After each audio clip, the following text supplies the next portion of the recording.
እድል ፈጠራው ጋር አቃቂ ቃሊቲ ምን አይነት ተሞክሮ አላት? በማኒፋክቸሪንግ፣ በአገልግሎት፣ በንግድ፣ በከተማ ግብርና ባሉ ጸጋዎች በሙሉ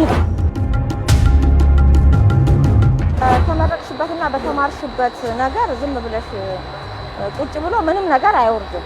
የሆነ ስራ መፍጠር ግዴታ ነው። የክህሎት እጥረት ያለባቸው ከሆኑ ደግሞ አቃቂ ፖሊቴክኒክ ኮሌጅ ገብተው አይምሮሽን ካሰራሽው ስራ አጥነት የለም።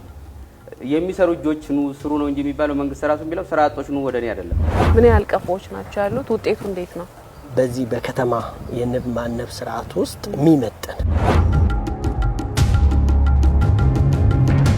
እስከ ኤክስፖርት ድረስ ለማድረግ ነው ሐሳባችንና ስራን መናቅ እንደማያስፈልግ ሴፍትኔት ተጠቃሚ ነበርኩኝ። ከተረጅነት ወጥተሽ ራስሽን መቻል ነው የመንግስት ማቅጣጫ እሱ ነው። ካፒታላችን ወደ 63 ሚሊዮን ተጠግቷል። የሰውን ህይወት መቀየር ከዳቦ በላይ ነው ስራ እድል ፈጠራችን።